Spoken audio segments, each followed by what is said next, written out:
Hey guys, we're back. This time we're going to be taking a look at the next installment in the Captain is Dead series, Dangerous Planet, from AEG Games. And this one is the third in the series. And this time around you're on an alien planet. You've landed your shuttle and now you're going to explore these alien ruins and tunnels looking for artifacts and trying to get what you need to get back off of the planet. This one's like completely different setup than the original game, but same concepts are at play, and we'll get in and take a look.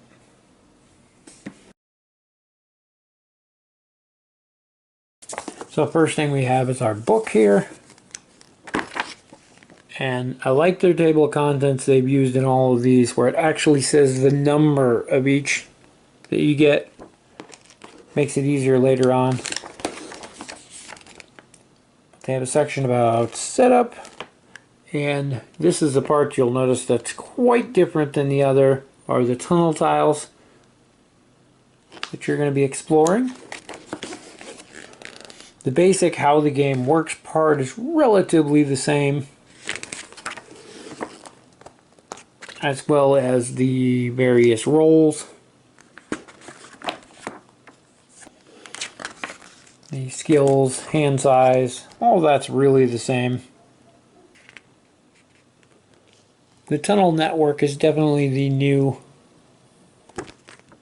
add-on to the game. And we have some new 3D equipment we can use that all have new tokens for them. And then the various systems, some are familiar from previous games, others are new.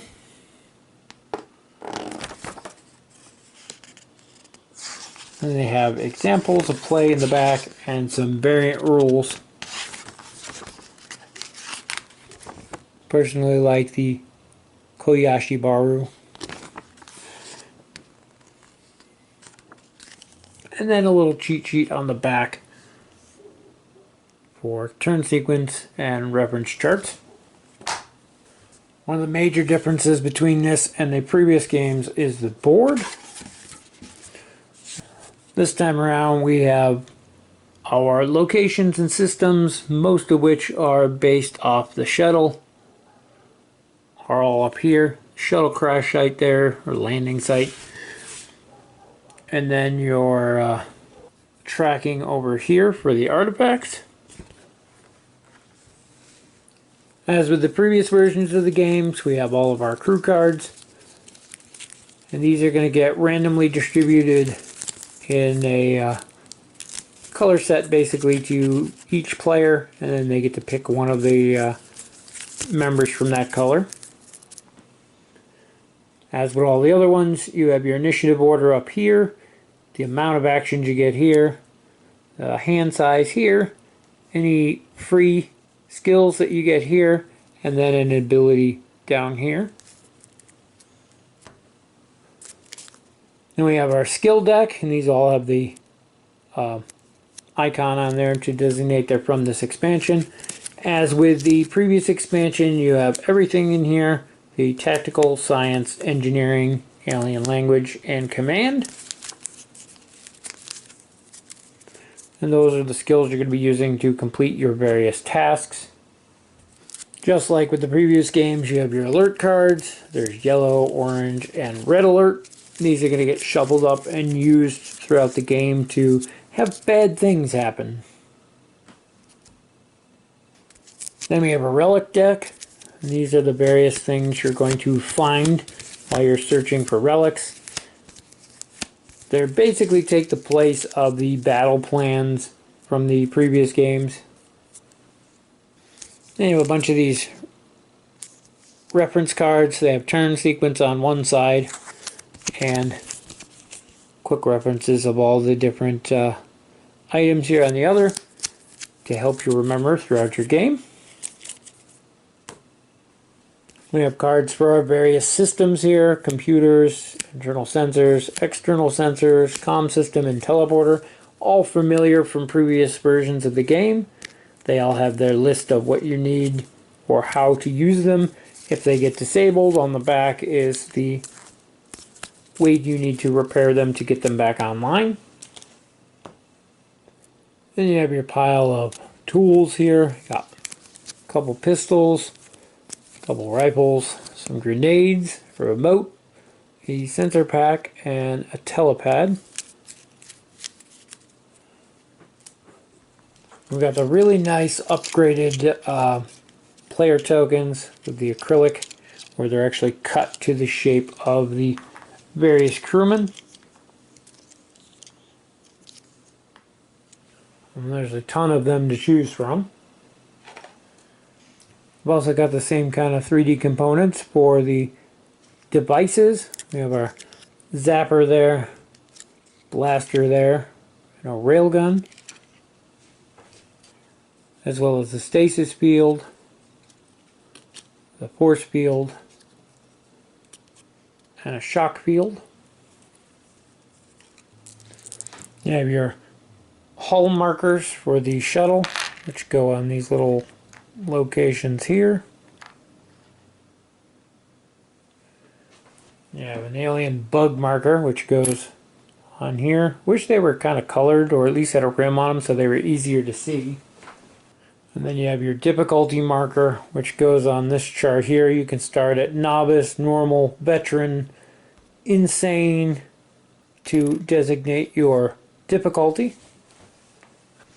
And then you have a ton of these tile tokens, which you're going to use to build a tunnel network off of the shuttle.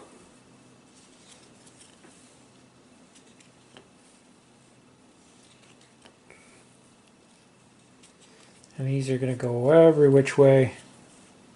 You can have them branch off like so.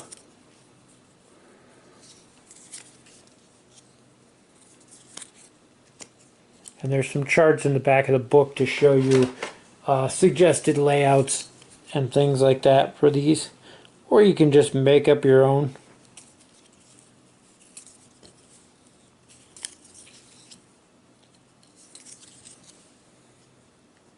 To represent the alien tunnels.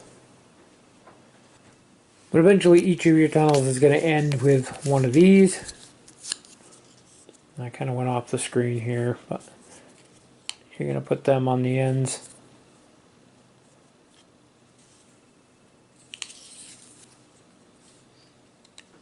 And each one's going to have one of those where they end, or even these can be a branch off somewhere up like that.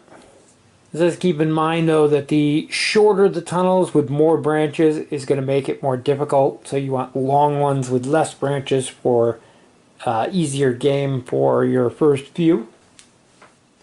You also have a stack of these tokens to represent the various devices that can be built. And these are these over here. This game uses these little tokens to represent the bugs that will be attacking you instead of the actual standees like the other ones did for the aliens. Then you also have these artifact tokens for the artifacts you're going to discover in the tunnels. And as they're recovered using science and actions, you're going to be putting them on these. And as you go, you'll be triggering different things along the way, including pheromone things which make the bugs more aggressive and move faster. So something to keep in mind. So on your turn, your characters are going to start here in the shuttle, and they can do various actions. Just like in the previous games, you can move up to 2 spaces, you can kill a bug that's in your space, you can carry another player a space, you can give a skill or tool to another player at your location, or you can take a skill or tool from another player at your location. If the teleporters are online, you can do some of those actions from other locations. That's talked about on the teleporter card. When you move on to one of these locations here, you immediately flip it over and read out loud what it says. The active player gains 2 extra actions immediately. And then once they're revealed, they stay revealed. Once a location has been revealed, you may now teleport to and from it. You cannot teleport onto a place that has not been revealed yet. Throughout the course of these little alien guys are going to be spawning from these nests, and depending on the events, slowly moving towards you. So you're going to have to deal with those on top of everything else. So the idea to win is to discover enough artifacts, which are discovered from various ones of these. So eventually you'll get one that reveals artifacts. So you're going to put artifacts on these.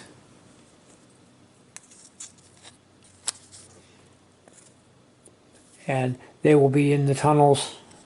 So for this instance, we'll put them there just so they're on there. When you get to that space, you can spend 1 action plus 1 science to pick up 1. You can spend 2 science to pick up 2, 3 to pick up 3, and so on. When you pick them up, they go up here on these tracker boards, like I said. Eventually they'll fill up. You'll unlock relics, which give you the relic cards. And the swarms, which piss off the bugs, make them stronger, and then they do move more, basically. If the bugs get to the relics before you, they will destroy them, and they start going on this track here. And depending on the difficulty you set up, I went the wrong way here. I think they go this way. Yeah, this track goes in a row like this. So if you're on novice difficulty, when they start destroying them, they go here.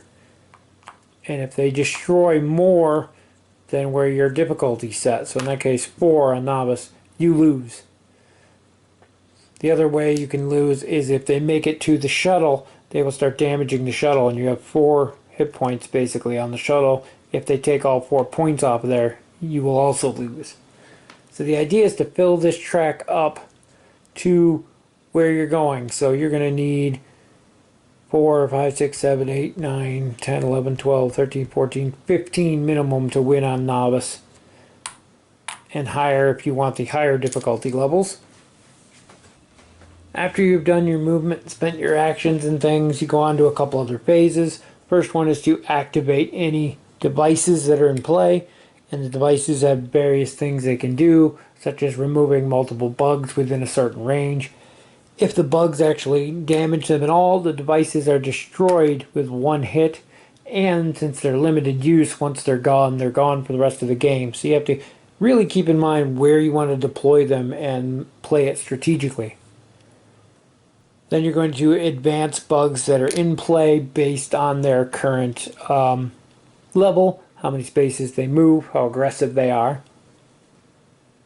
And then finally you're going to resolve an alert card, in which case tells you to add 4 bugs to nest E. The nests are these end tokens, and they're all lettered. You can also override these, just like in previous games, by using 3 commands here. There's also anomalies in here that can be dealt with, where they remain in play. And there's also the Koyashibaru sealed envelope, which I won't show you what's in here because it's entertaining for people when you go to play your games.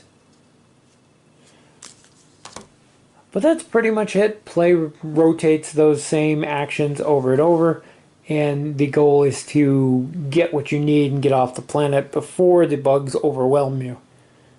If they destroy the shuttle, you're stuck here and they will eventually kill you. If they destroy enough artifacts, you can't get what you need to complete the mission, and you lose as well. So it's a very fun game. It's different than the other two, where the first 2 games are very similar. This one's quite a bit different while keeping the same mechanics and gameplay.